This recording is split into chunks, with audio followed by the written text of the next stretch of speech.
Welcome to real news. ముందుగా headlines చూద్దాం. సచివాలయం వద్ద బారికేడ్ల ఏర్పాటుపై సీఎం ఆగ్రహం. ఇది కమర్షియల్ కాంప్లెక్స్ అని ప్రశ్నించిన చంద్రబాబు. వెంటనే బారికేడ్లు తొలగించి ఆహ్లాదకర వాతావరణం కల్పించాలన్న సీఎం.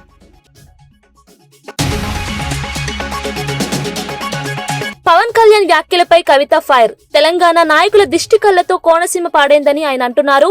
తెలంగాణ ప్రజలు ఏనాడో దిష్టి పెట్టలేదు. కోనసీమ మాదిరిగా తెలంగాణ కావాలనుకున్నాం.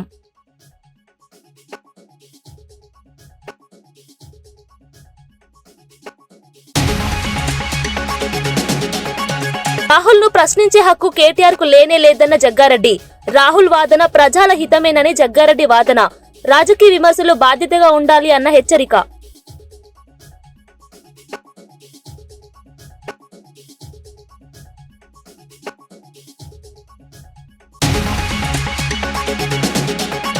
పవన్ వ్యాఖ్యలపై అనిరుద్ జడ్చలలో భారీ హెచ్చరిక. జడ్చలలో పవన్ సినిమాలు ఆడనివ్వబడవని సందేశం. ప్రజల భావాలను దెబ్బతీసే వ్యాఖ్యలు తాలూకు చర్య తప్పరాదు.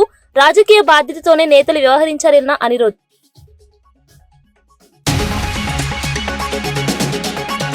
స్థానిక ఎన్నికల్లో టీడీపీ హింసకు అవినాష్ రెడ్డి హెచ్చరిక. పోలీసుల దుర్వినియోగాన్ని అడ్డుకోవాలని పార్టీ క్యాడర్ పిలుపు. ప్రజాస్వామ్య రీతిలోనే ఎన్నికలు జరగాలి అన్న సందేశం. ఐక్యతతో టీడీపీ ప్రయత్నాలను తిప్పికొట్టమని ఆదేశం. అమరావతి సచివాలయంలోని ఆర్టీజీఎస్ కేంద్రంలో ముఖ్యమంత్రి చంద్రబాబు పౌర సేవలపై కీలక సమీక్ష నిర్వహించారు. ప్రభుత్వ శాఖలు ప్రజలకు అందిస్తున్న సేవలపై పాజిటివ్ పబ్లిక్ పర్సెప్షన్ ఎలా పెంచారో అధికారులు వివరించారు. సేవల నాణ్యత, వేగం, పారదర్శకత వంటి అంశాలను సమగ్రంగా విశ్లేషించి విభాగాల పనితీరును సీఎం పరిశీలించారు. ప్రతి పౌరుడు ప్రభుత్వ సేవలను సులభంగా పొందాలన్న లక్ష్యంతో డిజిటల్ గవర్నెన్స్ ను మరింత బలోపేతం చేయాలని సూచించారు. ఆర్టీజీఎస్ ద్వారా అందించే మానిటరింగ్ విధానాన్ని మరింత సమర్థవంతంగా మార్చాలని ఆదేశించారు. ప్రజా అవసరాలను అర్థం చేసుకుని సేవా డెలివరీ వ్యవస్థను ఆధునీకరించేందుకు ప్రయత్నాలు ఆగకూడదని సీఎం అన్నారు. సకాలంలో సేవలు అందకపోతే సంబంధిత అధికారులపై చర్యలు తప్పవని స్పష్టం చేశారు.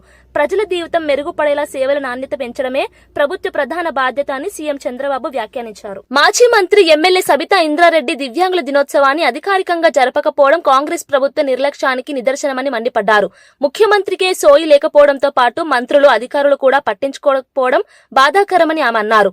తెలంగాణ ఏర్పడక ముందు దివ్యాంగుల పెన్షన్ కీలకం 500 మాత్రమే ఉండేనని, కేసీఆర్ ప్రభుత్వం వారి ఇబ్బందులు అర్థం చేసుకుని దాన్ని 4000కి పెంచిందని గుర్తు చేశారు. అయితే ప్రస్తుత కాంగ్రెస్ ప్రభుత్వం ఎన్నికలకు ముందు పెన్షన్ను 6000 చేస్తామని హామీ ఇచ్చి అధికారంలోకి వచ్చిన తర్వాత ఏ చర్య తీసుకోకపోవడం దివ్యాంగులపై అన్యాయమని ఆమె వ్యాఖ్యానించారు. రాష్ట్రంలో దివ్యాంగుల సంక్షేమం పూర్తిగా నిర్లక్ష్యానికి గురవుతోందని, హామీలను నిలబెట్టుకోవడం ప్రభుత్వ నైతిక బాధ్యత అని సబిత పేర్కొన్నారు. ప్రజలకు సంక్షేమం చూపాలంటే మాటలు కాకుండా కార్యక్రమాలు అమలు చేయాలని ఆమె ప్రభుత్వంను కోరారు. వెహికల్స్ అన్ని కూడా ఇచ్చున్నారు. మంచి వెహికల్స్ తీసుకొచ్చి దాంట్లో ఆ రోజు మీ అందరు సంతోషం చూస్తూ ఉంటే ఆ వెహికల్ తీసుకొని చూస్తూ ఉంటే చాలా సంతోషం అనిపించింది. ఎల్బీ స్టేడియంలో పెద్ద ఎత్తున పెట్టున్నారు. అట్లా అక్కున చేర్చుకున్నారు. ఆ రోజు కేసీఆర్ గారి డైరెక్షన్తో అక్కున చేర్చుకున్న సందర్భం. గతంలో తెలంగాణ రాకముందు మనకి ఎంత 500 వచ్చేది. మీకు 500 వచ్చిందని కేసీఆర్ గారు రాగానే పెంచున్నారు. 1500 చేస్తున్నారు. 1500 నుండి మళ్ళీ 3000 చేస్తున్నారు. 3000 నుండి వాళ్ళకి ఏం సరిపోతాయని 4000 కూడా చేస్తున్నారు. కానీ ప్రభుత్వంలో ఉన్న పెద్దలు ఏం చెప్పారు? 4000 ఏం సరిపోతాయి, మేము వస్తే 6000 అన్నారు. ఇవన్నీ కూడా 100 రోజులలోనే చేస్తామన్నారు. మేము ఇచ్చిన మాట ప్రకారం అన్ని 100 రోజులలోనే చేస్తామన్నారు. మరి 100 రోజులు ఇంకా అయినాయో లేదో వాళ్ళకి అర్థమైతలేదు. వరంగల్లో అక్టోబర్లో వచ్చిన మొంతా తుఫాన్ కారణంగా జరిగిన భారీ నష్టాన్ని లోక్సభలో 0 అవర్లో ప్రస్తావించిన ఎంపీ కడియం కావ్య తక్షణ సహాయం అందించాలని కేంద్రాన్ని కోరారు. రోడ్లు, డ్రైనేజ్, మౌలిక వసతులు తీవ్రంగా దెబ్బతిన్నాయని, పునరుద్ధరణకు కనీసం 100 కోట్లు అవసరమని స్పష్టం చేశారు. అమృత్ 2.0 కింద ప్రత్యేక నిధులు మార్చి 2026 నాటికి విడుదల చేయాలని డిమాండ్ చేశారు. జీడబ్ల్యూఎంసీ పరిధిలో ఉన్న మౌలిక వసతులపై ఉన్నత స్థాయి ఆడిట్ ఆదేశించారని కోరారు. వరదల వల్ల ప్రజలు ఎదుర్కొన్న ఇబ్బందులు, ప్రభుత్వం చేపట్టాల్సిన చర్యలను లోక్సభ దృష్టికి తీసుకువచ్చారు. ప్రకృతి వైపరీత్యాల్లో కేంద్రం సహకారం కీలకమని, బాధితులకు తక్షణ ఉపశమనం అవసరమని ఆమె స్పష్టం చేశారు. వరంగల్ అభివృద్ధికి అవసరమైన సహాయం త్వరగా అందాలని కడియం కావ్య విజ్ఞప్తి చేశారు. Nearly 1200 residents were evacuated to 12 relief camps. Incomplete drainage works under Amrut and Smart Cities mission. Only 66% of 1,800 crores completed. Exposed systemic failure in planning and maintenance. I urge the Honorable Minister of Housing and Urban Affairs to release special central funds under Amrut 2.0 for immediate resurfacing and flood-resilient repairs of internal roads by March 2026. Order a high-level audit of GWMC infrastructure and integrate real-time monitoring. Announce an immediate relief package of 100 crores for road restoration. Warangal, a heritage smart city, deserves resilient roads, not recurring ruin. Thank you, Madam. Jadcherla Congress MLA Anirudh Reddy Pawan Kalyan వ్యాఖ్యలపై తీవ్ర ఆగ్రహం వ్యక్తం చేశారు. తెలంగాణ ప్రజల భావాలను దెబ్బతీసేలా పవన్ కళ్యాణ్ చేసిన వ్యాఖ్యలు బాధాకరమని అన్నారు. పవన్ ను నేరుగా ఉద్దేశించి ఇకపై జడ్చర్లలో ఆయన సినిమాలు ఆడనివ్వబోమని స్పష్టం చేశారు. తనపై పవన్ ఏమి చేయలేని ధైర్యంతోనే ఈ వ్యాఖ్యలు చేస్తున్నానని తెలిపారు. వ్యాఖ్యలు చేసి 10 రోజులు గడిచినా పవన్ కళ్యాణ్ స్పందించకపోవడం మరింత అనుచితమని అన్నారు. తెలంగాణ సెంటిమెంట్ ఉన్న ఇతర నియోజకవర్గ ఎమ్మెల్యేలు కూడా దీనిపై స్పందించాలని అనిరుద్ కోరారు. కళాకారుల ప్రభావం ప్రజలపై ఉన్నప్పటికీ ప్రజల భావాలను అవమానించేలా ప్రవర్తించడం అంగీకారయోగ్యం కాదని స్పష్టం చేశారు. రాజకీయాల్లో బాధ్యతాయుతంగా ప్రవర్తించడం అవసరమని, ప్రజల గౌరవం దెబ్బతింటే ప్రజాప్రతినిధులుగా స్పందించాల్సిన బాధ్యత తమదేనని అనిరుద్ రెడ్డి పేర్కొన్నారు. క్షమాపణ చెప్పాలని చెప్పి కానీ ఈ రోజు వరకు అసలు స్పందించడం కూడా లేదు పవన్ కళ్యాణ్ గారు. అంటే నేను తమిళనాడు పోతే నాకు రెడ్ కార్పెట్, ఢిల్లీకి పోతే నాకు రెడ్ కార్పెట్, ఎవరు ఏమి పీక్తారని చెప్పి అని అనుకుంటున్నారా? నేను ఈరోజు జడ్చర్ల నియోజకవర్గం ఎమ్మెల్యేగా చెప్తున్నాను, నీ సినిమా నాకు వేరే ఎమ్మెల్యేల గురించి అయితే నాకు తెలియదు, సెంటిమెంట్ ఉన్నట్టు అయితే ఖచ్చితంగా దీని గురించి స్పందిస్తారు. జడ్చర్ల మాత్రం నీ సినిమా ఆడదు.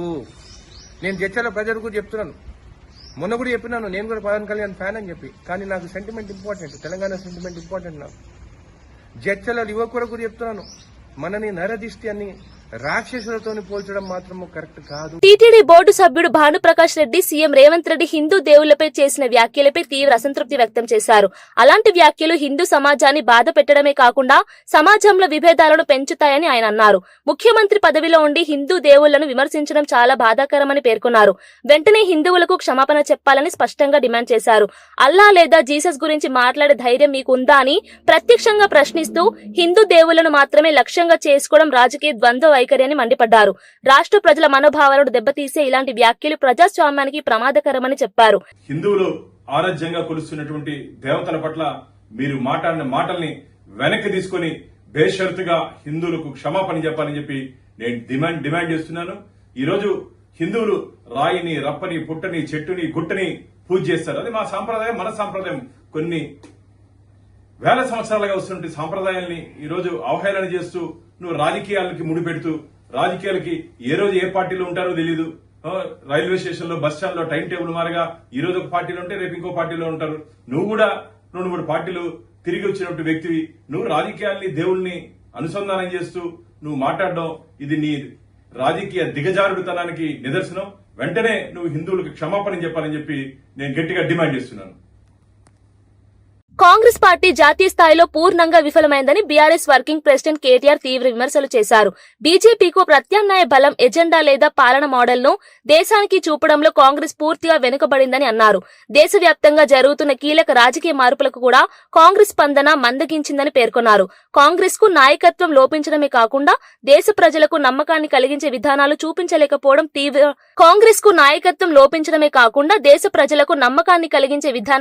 చూపించలేకపోవడం తీవ్ర దురదృష్టకరమని అన్నారు.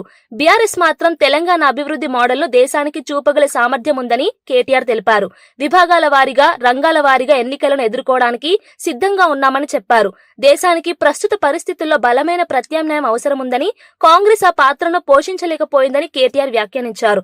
ప్రజలు ఆశిస్తున్న మార్పు కోసం కొత్త శక్తులు ముందుకు రావాల్సిన సమయం ఇదేనని స్పష్టం చేశారు. Serious scrutiny.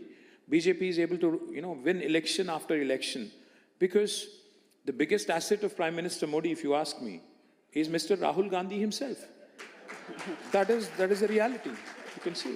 So the point is, unless Congress wakes up from its deep slumber, modernizes, organizes itself, and presents itself in a form that people are able to appreciate, not much is going to change. Yes, there will be regional forces like Mr. Stalin here or the AIA, DMK, who are able to hold off Congress and BJP in their state in Tamil Nadu, and I really salute the people of Tamil Nadu for basically challenging the central overreach, if you ask me, from both central parties. Be it West Bengal, where Didi has shown that, she's able to hold off BJP. Even in Telangana, We were able to hold off BJP and Congress for 10 years, and we lost by a whisker in the last election. So it is the strong regional parties that have been able to hold off, including Kejriwal, who's won 3 terms on the trot. The biggest letdown for this country right now since 1996 or post that has been the Congress party, without a question. Because they're the ones who've not been able to build a coalition. They're the ones who don't seem to get off their high horse, cannot seem to understand that their days... See, look at Bihar. What went wrong? See, in Bihar, Congress is a fringe party. In Tamil Nadu, they're a fringe player. But they do not want to accept the fact. I'm sure we'll talk about how they troubled DMK in April 2026. Because the Congress always wants to bite more than what it can chew. And then eventually it helps the opposition. That's how it works all the time. Having said that, now CM Revanth Reddy Hindu దేవుళ్లపై చేసిన వ్యాఖ్యలపై BJP తీవ్ర ఆగ్రహం వ్యక్తం చేసింది. ఈ వ్యాఖ్యలు హిందూ సమాజాన్ని కించపరిచే విధంగా ఉన్నాయని పార్టీలోని ముఖ్య నేతలు విమర్శించారు.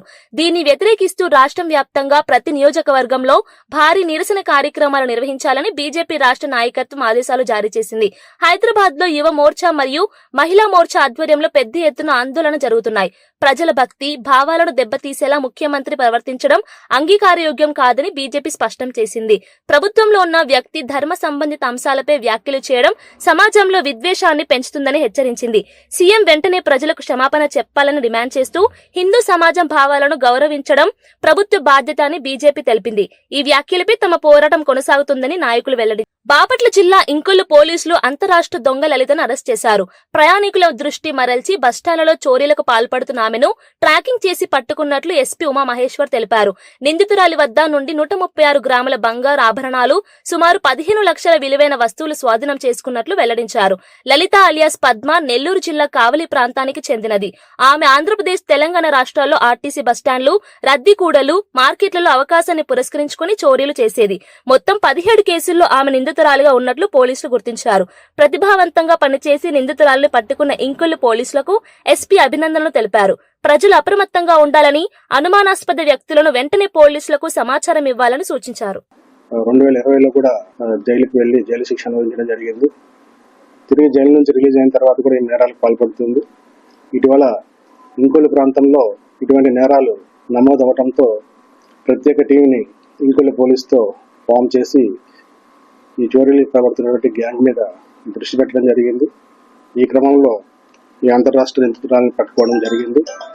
ఈమె ఇటీవల బాపట్ల జిల్లాలో ఇంకొల్లు, అద్దంకి ఈ టౌన్లతో పాటు నర్సరావుపేట, తుని పోలీస్ స్టేషన్స్లో కూడా రీసెంట్గా 5 చోరీలకు పాల్పడడం జరిగింది.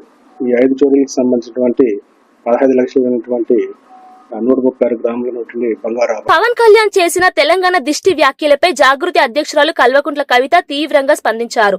తెలంగాణ ప్రజలు ఎప్పుడూ ఆంధ్ర ప్రజలపై దిష్టి పెట్టలేదని, అలాంటి భావనలు రెచ్చగొట్టడం బాధాకరమని ఆమె అన్నారు. తెలంగాణ ఏర్పడి 12 సంవత్సరాలు అయినప్పటికీ ఇరు రాజ్యాల ప్రజలు అన్నదమ్ములా కలిసి ఉండాలని తమ ఆకాంక్ష ఎప్పటికీ మారలేదని స్పష్టం చేశారు. తెలంగాణ ఎంత అభివృద్ధి సాధించిందో ఆంధ్ర కూడా అంతే బాగుండాలని కోరుకుంటున్నామని తెలిపారు. ఆంధ్రప్రదేశ్ కు ప్రత్యేక హోదా ఇవ్వాలని తానే పార్లమెంట్ లో నిలదీసిన విషయాన్ని గుర్తు చేశారు. రాష్ట్రాల మధ్య విభేదాలు రెచ్చగొట్టే వ్యాఖ్యలు రాజకీయాలకు ఉపయోగపడినా ప్రజల మధ్య విభజన కలిగిస్తాయని హెచ్చరించారు. ప్రజల సెంటిమెంట్ ని అవమానించే ప్రకటనలు చేయకుండా ప్రాంతాల గౌరవం, శాంతిని కాపాడే విధంగా నేతలు ప్రవర్తించాలని కవిత సూచించారు. గుర్తింపు కార్డు ఏదైతే కాంగ్రెస్ ప్రభుత్వం ఇస్తానో డిసెంబర్ 9 నాడు ఖచ్చితంగా అనౌన్స్ చేయాల్సిందే. చేయకపోతే మాత్రం ఉద్యమకారులందరం కూడా గవర్నమెంట్ భూములు తీసుకుంటాం, జాగృతి జెండాలు వాడతాం, భూ పోరాటాలకు ముందుకెళ్తామని చెప్పి తెలియజేస్తూ సెలవు తీసుకుంటున్నాను. జై తెలంగాణ. పవన్ కళ్యాణ్ చేసిన వ్యాఖ్యలపై కాంగ్రెస్ ప్రతిస్పందన 10 రోజులు ఆలస్యమైనందుకు ఆశ్చర్యం వ్యక్తం చేసిన బీఆర్ఎస్ నాయకుడు జగదీష్ సీరియస్ వ్యాఖ్యలు చేశారు. పవన్ పై కఠినంగా మాట్లాడే బదులు సినిమాలు ఆడవు అని మంత్రులు హెచ్చరించడం ప్రజాస్వామ్యానికి విరుద్ధమని అన్నారు. మీరు చూడొద్దు అంటే ఆయన అభిమానులు ఆగిపోతారా అని ప్రశ్నిస్తూ సినిమాలను రాజకీయ ప్రతీకారానికి వేదికగా మార్చడం తప్పు అని పేర్కొన్నారు. నేతలు ప్రజల మనసులో ఉన్న భావాలను అర్థం చేసుకుని ప్రతిస్పందించాలని, కానీ వ్యక్తిగత కోపంతో చర్యలు చేయడం సరైన విధానం కాదని అన్నారు. తెలంగాణ ప్రజల సెంటిమెంట్ ను రాజకీయంగా వాడుకోవడం ద్వంద్వ వైఖరి అని వ్యాఖ్యానిస్తూ కాంగ్రెస్ ప్రభుత్వం స్పష్టమైన వైఖరి చెప్పాలని జగదీష్ డిమాండ్ చేశారు. పవన్ వ్యాఖ్యలపై ప్రభుత్వం స్పష్టమైన నిర్ణయం తీసుకోకపోతే ప్రజల్లో గందరగోళం పెరుగుతుందని హెచ్చరించారు. రోజులైతుంటే వాటర్ నీళ్ళు కలుపుకుంటూ ఆయన మత్తులున్నారా? కమిషన్ల పైసలకి పెట్టుకోవడానికి సమయం సరిపోలేదా? ఎందుకు 10 రోజుల తర్వాత స్పందించి ఈ రకంగా మాట్లాడుతున్నారు? చాలా ఆశ్చర్యంగానే ఉంది ఇది. లేదా ఇద్దరు అనుకొని మ్యాచ్ ఫిక్సింగ్ చేసుకొని ఏమైనా మాట్లాడుతున్నారా?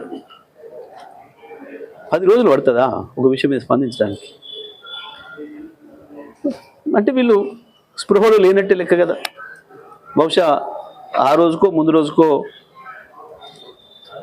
స్పృహ తప్పి ఉన్నట్టున్నారు వాటర్ నీళ్ళ ప్రభావంతో. బహుశా ఇవాళ మెలకొచ్చినట్టుంది. ఇట్లాంటి వాళ్ళు రాష్ట్రాన్ని నడితే కష్టమవుతుంది. ప్రజలు కూడా గమనించాలి ఎటువంటివి. ఎంత సోయి లేకుంటారు వీళ్ళు. గోదావరి నీళ్ళ విషయం వచ్చినప్పుడు, బనకచెర్ల విషయం వచ్చినప్పుడు అదే పద్ధతుల్లో మేము స్పందించిన తర్వాత గవాల లేచి మాట్లాడినారు.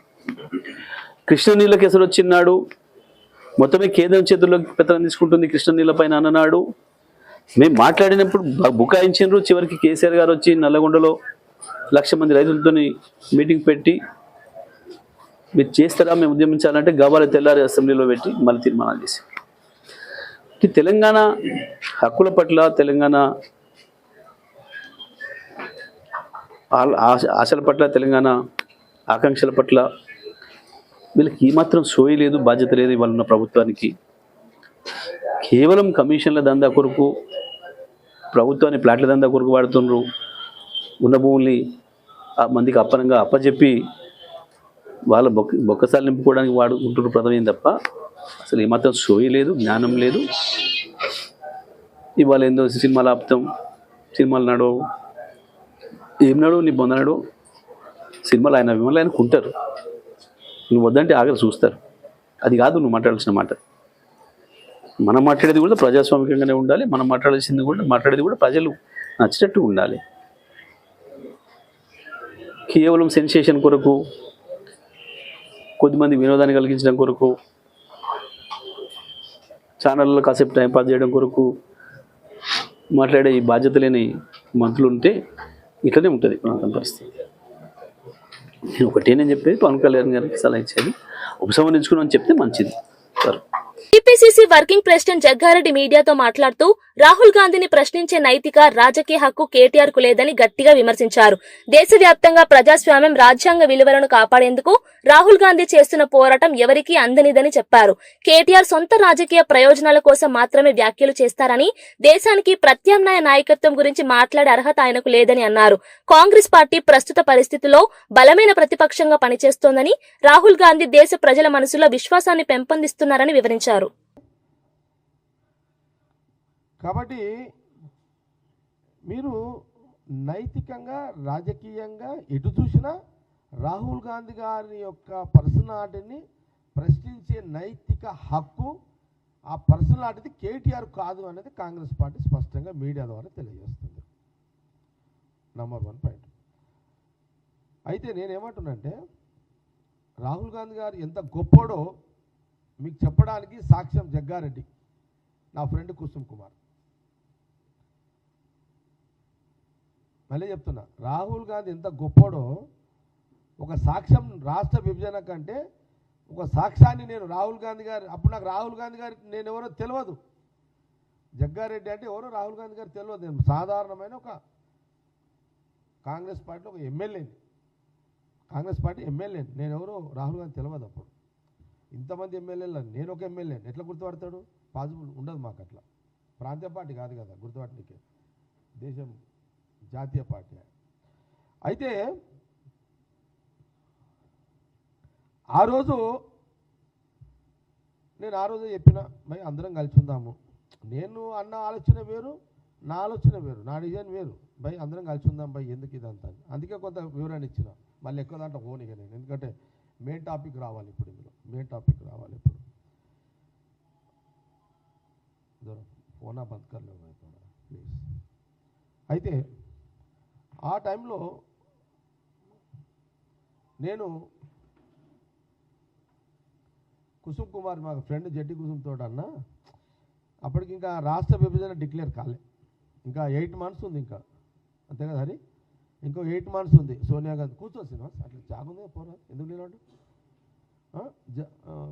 ఇంకా మనకు టైం ఉంది, అఫీషియల్ డిక్లరేషన్ కోసం టైం ఉంది, ఇంకా అప్పటికి 8 months ఉంది. ఇంకా నన్ను అప్పటికే ఒక సందర్భంలో రాజశేఖర రెడ్డి గారు కూడా అన్నారు, రోషే గారు అన్నారు, కిరణ్ రెడ్డి గారు కూడా అన్నారు, ఏం జగన్ రెడ్డి మరి నీ స్టాండ్ ఏంది అసలు, రాష్ట్రం అంతా రాష్ట్ర విభజన కోరుతున్నది, నువ్వు ఒక్కని వీడ ఇట్లా మాట్లాడుతున్నావు, ఇప్పుడు మేమేమైనా మాట్లాడమంటే మేమేమైతే నేను మాట్లాడమని చెప్తలేము, నువ్వేమో ఇట్లా మాట్లాడుతున్నావు, ఏంది అసలు ఏంది దీని మతలబు అని అంటే వాళ్ళకి చెప్పిన, లేదు సార్ ఇప్పుడు మీకు చెప్పిన చూడు సార్, మా తెలంగాణ ప్రజలు ఆనందంగా సంతోషంగా ప్రతిరోజు ఆనంద జీవితం గడిపే యొక్క తత్వం ఉన్న బ్లడ్ సార్ అని ఇంకా మిగతా విషయాలు. పులివెందుల వైఎస్ఆర్సీపీ మండల గ్రామ కమిటీల సన్నాహక సమావేశంలో ఎంపీ అవినాష్ రెడ్డి కీలక వ్యాఖ్యలు చేశారు. రాబోయే స్థానిక సంస్థల ఎన్నికల్లో టీడీపీ గుండాలు పోలీసులను అడ్డం పెట్టుకుని దాడులకు పాల్పడే అవకాశం ఉందని పేర్కొన్నారు. అలాంటి పరిస్థితుల్లో వెనుకడుగు వేయకుండా ధైర్యంగా ఎదుర్కోవాలని పార్టీ క్యాడర్ కు సూచించారు. ప్రజాస్వామ్యబద్దంగా ఎన్నికలు జరిగేలా ప్రతి కార్యకర్త అప్రమత్తంగా ఉండాలని, టీడీపీ ప్రయత్నాలను తిప్పికొట్టేందుకు బలమైన ఐక్యత అవసరమని అన్నారు. పోలీస్ వ్యవస్థను రాజకీయ ప్రయోజనాలకు వాడుకోవడం ప్రజాస్వామ్యానికి ప్రమాదకరమని అవినాష్ అభిప్రాయపడ్డారు.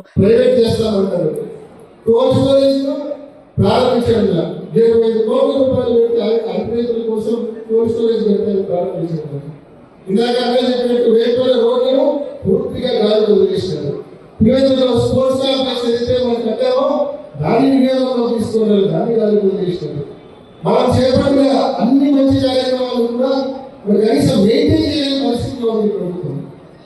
వాటర్ పనులు చిన్న కొద్దిపాటి పనులు చేసుకుని మున్సిపాలిటీ నీళ్ళు ఇవ్వచ్చు, ఇప్పటివరకు నీళ్ళు మనం చేసిన పనులను పూర్తిగా ఈ ప్రభుత్వం ఎక్కడ వేసిన పనులు అక్కడేట్టుగా పూర్తిగా గాలిపోయింది. సో ప్రజల దగ్గరికి వెళ్ళి మేము ఈ చేసామని చెప్పి గట్టిగా ఓటడిగే పరిస్థితి ఈ ప్రభుత్వానికి కానీ తెలుగుదేశం పార్టీ నాయకులకు కానీ లేదు. కాబట్టి ప్రజల దగ్గరికి వెళ్ళి ఓటడిగే పరిస్థితి లేదు. కాబట్టి దేని నమ్ముకున్నాడు? క్రైమ్ నమ్ముకున్నాడు, కేవలం క్రైమ్ నమ్ముకున్నాడు. ఆగస్టు మాసంలో ఇక్కడ మన వేపు గ్రామన్న కేమాత్రి మన ఎమ్మెల్సీ రమేష్ మీరు పోతున్న వారం మీద ఏ రకంగా పెట్రోల్ పోసి రాళ్లతో దాడి చేసినారు, ఏ రకంగా వాళ్ళు గాయపరిచినారు మనందరికీ తెలుసు. ఆ తర్వాత దానికంటే 2 రోజుల ముందు మనం సైదాపురం సురేష్ మన అమరేష్ వాళ్ళతో పాటు మీద ఏ రకంగా తెలుగుదేశం పార్టీ డెకాయిట్ ఆడవాళ్ళు ఏ రకంగా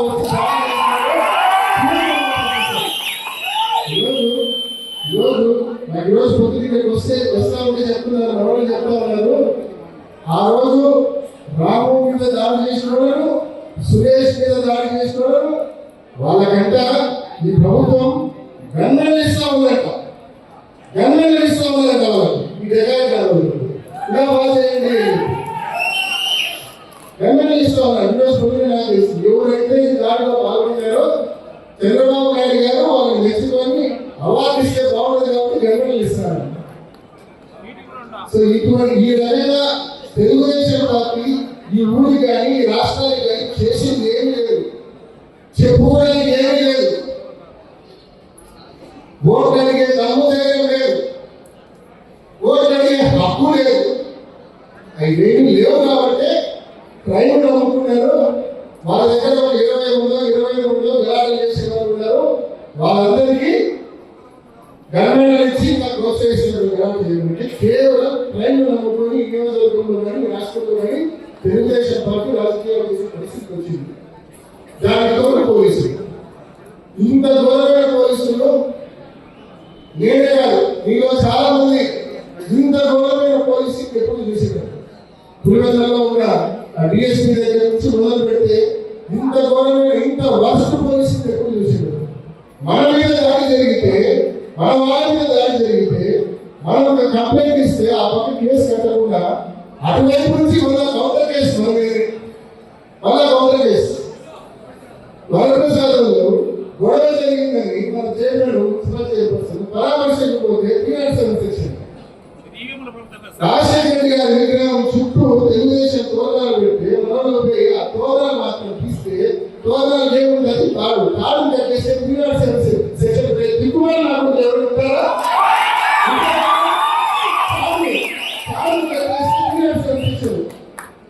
తోరణాలు తాడు కట్ చేస్తే సెషన్ పెట్టారు. దానికి మళ్ళా ఎవరు తగినామంట, అప్పులు చేసినామంట, రాడు చేసినామంట, ఇంకా దాని పదాలు కడతారు. ఇంత ఘోరంగా పరిస్థితి ఉంది పులివెందుల నియోజకవర్గంలో ఈ రాష్ట్రంలో. అని ఒకటే చెప్తా ఉన్నాం, రాబోయే స్థానిక సంస్థల ఎన్నికల్లో కూడా ఈ రూలింగ్ పార్టీ ధైర్యం వల్ల ఈ పోలీసులు, ఈ రూలింగ్ పార్టీ ధైర్యం వల్ల క్రైమ్ చేసినా కూడా వెనక నుండి కాపాడడానికి పోలీసులు ఉన్నారు, దొంగ కేసులు పెట్టడానికి పోలీసులు ఉన్నారు. నా ధీమాతో ధైర్యంతో సొయ్యబెట్టి మాట్లాడుతూ ఉన్నారు. వాళ్ళందరినీ కూడా ఎదుర్కొన్నాం. ఎలక్షన్ రోజు ఖచ్చితంగా ఢీకొడతాం. ఖచ్చితంగా ఎలక్షన్ రోజు మనమందరం కూడా జగన్మోహన్ రెడ్డి గారు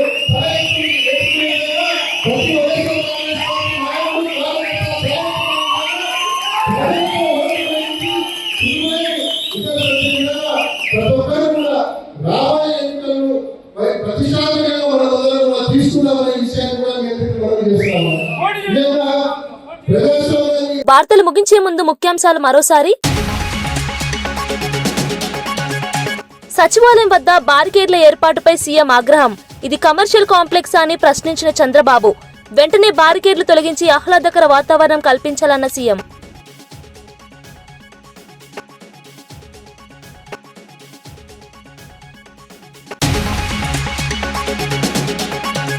పవన్ కళ్యాణ్ వ్యాఖ్యలపై కవిత ఫైర్. తెలంగాణ నాయకుల దిష్టి కళ్లతో కోనసీమ పాడైందని ఆయన అంటున్నారు. తెలంగాణ ప్రజలు ఏనాడో దిష్టి పెట్టలేదు, కోనసీమ మాదిరిగా తెలంగాణ కావాలనుకున్నాం.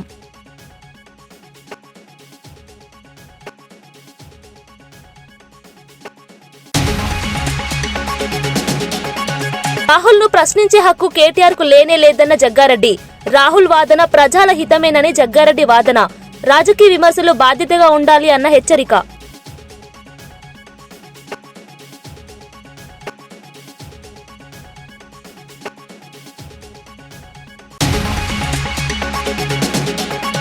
పవన్ వ్యాఖ్యలపై అనిరుద్ చర్చలలో భారీ హెచ్చరిక. చర్చలలో పవన్ సినిమాలు ఆడనివ్వబడవని సందేశం.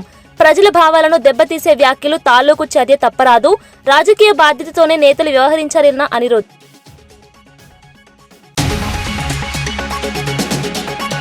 స్థానిక ఎన్నికల్లో టీడీపీ హింసకు అవినాష్ రెడ్డి హెచ్చరిక. పోలీసుల దుర్వినియోగాన్ని అడ్డుకోవాలని పార్టీ క్యాడర్ పిలుపు. ప్రజాస్వామ్య రీతిలోనే ఎన్నికలు జరగాలి అన్న సందేశం. ఐక్యతతో టీడీపీ ప్రయత్నాలను తిప్పికొట్టమని ఆదేశం.